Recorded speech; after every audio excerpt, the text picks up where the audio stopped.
Hello students. बहुत सारे student ने मुझे कुछ प्रॉब्लम भेजा था कि सर इस प्रॉब्लम का सॉल्यूशन क्या होगा करके दीजिए। तो उसी में से मैं एक प्रॉब्लम आज करा रहा हूँ। तो वो प्रॉब्लम ये है, क्वेश्चन है a wheel having mass small m mass m has charges plus q and minus q on diametrically opposite points. उसके बाद it remain in equilibrium on rough inclined surface in the presence of electric field E. उसके बाद find the electric field. अब तो question में ये figure दिया हुआ, एक रफ इंक्लाइन सरफेस है और इस पर एक व्हील रखा हुआ है और इलेक्ट्रिक फील्ड वर्टिकली ऐसे अपवार्ड है, ऐसे वर्टिकली अपवार्ड है।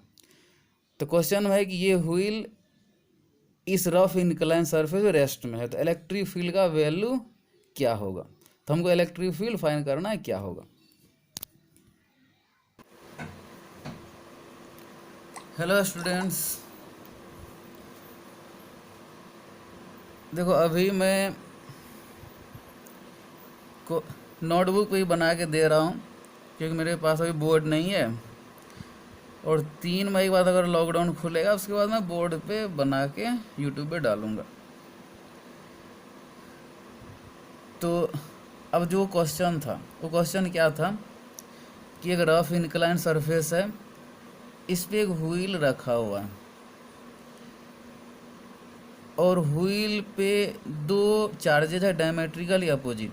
इस साइड है माइनस क्यू और इस साइड है प्लस क्यू और व्हील का मास है एम।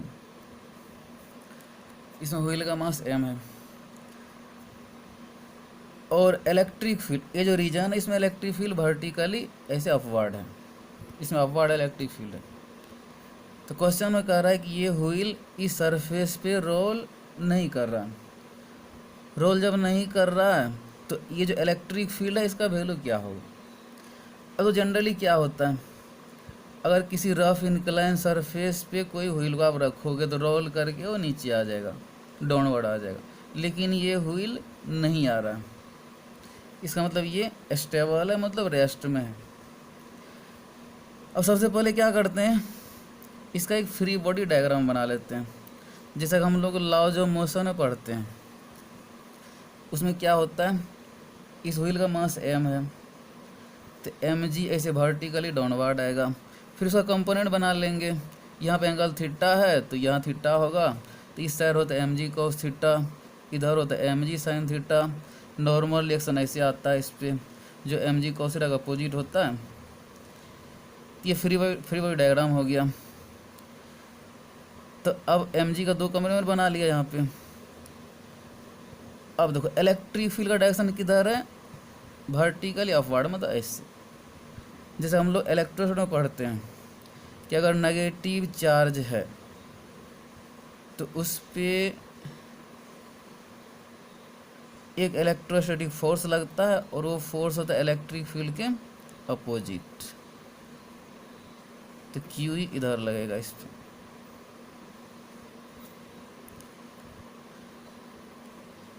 इलेक्ट्रिक फील्ड का अपोजिट, इस पर इधर लग गया। अब यहाँ पे देखो, यहाँ पे प्लस क्यू चार्ज है तो प्लस क्यू चार्ज में फोर्स होता है इलेक्ट्रिक फील्ड के अलॉन्ग, तो इलेक्ट्रिक फील्ड तो अपवार्ड है तो फोर्स भी किधर लगेगा, ऐसे अपवार्ड लगेगा। फिर मैं क्या करता हूँ, तो उस फोर्स का वैल्यू होगा क्यू ई। फिर इसका दो कंपोनेंट बनेगा, तो एक, अब यहाँ पे देखो दो कंपोनेंट, एक इधर बन गया और एक इधर बन गया। यहाँ पे एंगल थीटा है और ये एम जी क्या होता है, वर्टिकली डाउनवर्ड होता है, और ये क्यू ई वर्टिकली अपवर्ड है और ये सेम लाइन है। इसका मतलब ये एंगल और ये एंगल क्या होगा, बराबर होगा। तो एंगल बराबर हो गया, तो इसका मैं दो कंपोनेंट बना, एक इधर बना दिया और एक इधर बना दिया। तो जिसके साथ एंगल में कॉस लगाते थे क्या होगा, क्यू ई कॉस थीटा, इधर वाला कंपोनेंट होगा क्यू ई साइन थीटा। अब मैंने सारा ऐसा कंपोनेंट बना दिया। उसके बाद देखो यहाँ पे कॉन्टैक्ट पॉइंट होता है, जिस सरफेस को ये व्हील टच करता है या जिस पॉइंट पे फ्रिक्शन फोर्स लगता है वो कॉन्टैक्ट पॉइंट होता है। तो कॉन्टैक्ट पे फ्रिक्शन फोर्स लगेगा, क्योंकि रफ है फ्रिक्शन फोर्स लगेगा तो उसका डायरेक्शन किधर होगा, इधर होगा, क्योंकि रोल करने के बाद इधर आता है तो फ्रिक्शन फोर्स इधर लगेगा। ठीक है, तो मैंने सारा फोर्स को इसमें इंडिकेट कर दिया। अब इसके बाद कुछ नहीं करना हमको। अब क्या करना है, तो जनरली ये सब क्वेश्चन एंट्रेंस में आते हैं, तो मैं इसको कोशिश ये करूँगा कि उसको शॉर्ट में करूँ, क्योंकि आपके पास टाइम कम होता है और कम टाइम में उसको करना है, तब उतना लंबा करोगे, टाइम तो है नहीं आपके पास। तो देखो, तो इसको सॉल्व कर दें, कैसे करते हैं। ये कॉन्टैक्ट पॉइंट है, ठीक है, और ये जो व्हील है ये रेस्ट में है। जब व्हील रेस्ट में मतलब रोल नहीं कर रहा मतलब रोटेशन भी नहीं होगा। तो अगर कोई बॉडी रोटेट नहीं करता है तो उस पर जो अपोजिट टॉर्क होगा वो क्या आएगा, इक्वल होगा। तब यहाँ पर देख लेते हैं कि कॉन्टैक्ट पॉइंट के अबाउट टॉर्क, ये जो फोर्स लग रहा है सब, इस फोर्स के थ्रू टॉर्क क्या क्या हो सकता है, ठीक है। तो मैंने यहाँ पर लिखा है torque about contact point A, ठीक है। अब यहाँ पर देखो, ये क्यू यू फोर्स वर्टिकल ऐसे डाउनवर्ड लग रहा है। अब देखो, टॉर्क का एक फार्मूला होता है, टॉर्क का फार्मूला हम लोग क्या लिखते हैं, R F sine theta, R F sine theta. तो उसमें आर क्या होता है, आर होता है जिस पॉइंट के अबाउट आप टॉर्क निकालते हो वहाँ से उस फोर्स का डिस्टेंस कितना है।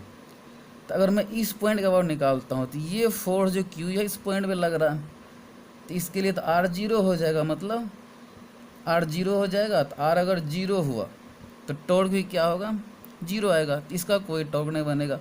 ये एम जी कॉस थीटा देख लो, एम जी कॉस थीटा, ये एम जी कॉस थीटा इधर लग रहा है। तो मैं बोला था कि आर होता है उस पॉइंट से जिस पॉइंट पे फोर्स लग रहा है उसका डिस्टेंस, तो आर ये होगा। और आर का डायरेक्शन होता है जिस पॉइंट के अबाउट निकालते हो आप और जिस पॉइंट पे फोर्स लग रहा है उस पॉइंट के तरफ, मतलब जिस कॉन्टैक्ट, यहाँ पे कॉन्टैक्ट पॉइंट के अबाउट निकाल रहा हूँ और इस पॉइंट पे फोर्स लग रहा है, तो इसका आर का डायरेक्शन होगा ए से इस पॉइंट की तरफ, इधर होगा। और एम जी कॉस का डायरेक्शन इधर है, तो दोनों के बीच एंगल कितना बनेगा, 180। और टॉर्क का फॉर्मूला होता है आर एफ साइन थीटा, तो हम लोग क्या लिखेंगे, आर एफ साइन 180, और साइन 180 जीरो होता है, तो मतलब एम जी कॉस थीटा के थ्रू भी टॉर्क नहीं बनेगा। अब ये एम जी का तो कंपोनेंट बनवा लेगा, एम जी का तो मैंने कंपोनेंट यहाँ बना लिया। जब कंपोनेंट बन जाता है तो फिर इसको हम काउंट नहीं करते, उसका कंपोनेंट काउंट होगा। देखो, इसके थ्रू टॉर्क जीरो, इस फोर्स थ्रू टॉर्क जीरो। अब कौन सा फोर्स हो गया, ये फ्रिक्शन फोर्स को देखते हैं। फ्रिक्शन फोर्स कहाँ लग रहा है, कॉन्टैक्ट पॉइंट पे। तो कॉन्टैक्ट पॉइंट पे लग रहा है तो आर क्या होगा, जीरो होगा। तो जीरो होगा तो टॉर्क क्या आ जाएगा इसमें, जीरो। इस फोर्स के थ्रू भी टॉर्क जीरो आ रहा है। अब आ जाते हैं, और कौन सा फोर्स बचा, अब इधर आ जाओ। क्यू का तो कंपोनेंट वाले कंपोनेंट बना लोगे, तब उसका कंपोनेंट का निकालोगे। तो ये देखो, ये क्यू ई कॉस थीटा, तो हम बोले थे टॉर्क का फार्मूला होता है आर एफ साइन थीटा। तो अगर हम क्यू ई कॉस थीटा इस पॉइंट पे लग रहा है, तो आर होता है जिस पॉइंट और निकालते वहाँ से उस फोर्स का डिस्टेंस। तो इसका डिस्टेंस कितना बन रहा है, 2r, 2r बनेगा। इसका रेडियस r है व्हील का, तो यहाँ से यहाँ तक 2r होगा, ठीक है। तो r तो होगा, और डायरेक्शन होगा किधर होता, इधर से होगा, इस पॉइंट से फोर्स जिस पॉइंट उसके तरफ।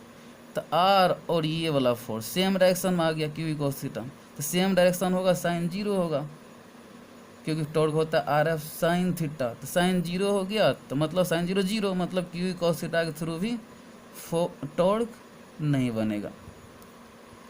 अब मेरे पास दो फोर्स बचा है, एक ये फोर्स है क्यू साइन थीटा और ये फोर्स है एम जी साइन थीटा, बस दो ही बचा है, और सब फोर्स के थ्रू टॉर्क जीरो आ रहा। अब यहाँ पर देखो, ये जो फोर्स है और ये जो फोर्स है, इसके अगर टॉर्क निकालेंगे, इसके थ्रू जो टॉर्क बनेगा वो इसको इधर रोटेट करेगा, और इस फोर्स के थ्रू टॉर्क बनेगा उसको इधर रोटेट करेगा।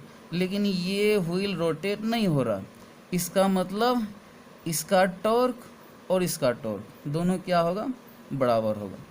तो मैंने वही किया है, दोनों के टॉर्क को बराबर कर दिया। अब यहाँ देखो, मैंने लिखा torque about contact point A, तो इसका टॉर्क, तो यहाँ से लोग इस पॉइंट का और निकाल रहे होते हो, तो यहाँ इस पॉइंट पे ये एम जी सेंटर लग रहा है, तो ये जो डिस्टेंस होगा, ये जो लेंथ होगा क्या होगा, आर होगा, और फार्मूला होता है R F sine theta.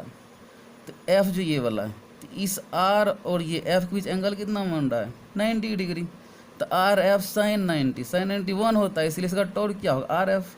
R F मतलब आर एफ, तो एफ की जगह कितना आ रहा है, एम जी साइन थीटा, और आर की जगह आर ही होगा। तो फिर इस फोर्स का टॉर्क हो गया m g sine theta into r. अब आ जाओ इस फोर्स का टॉर्क निकालते हैं। अब इस पॉइंट के बाद निकालेंगे, तो इस पॉइंट से इस फोर्स का, इस जिस पॉइंट पे फोर्स लग रहा है उसका डिस्टेंस कितना आएगा, ये 2r। तो 2r और ये इस r के साथ ये फोर्स का एंगल कितना बनेगा, 90 बनेगा। तो इसमें भी क्या हो जाएगा, आर एफ ही होगा।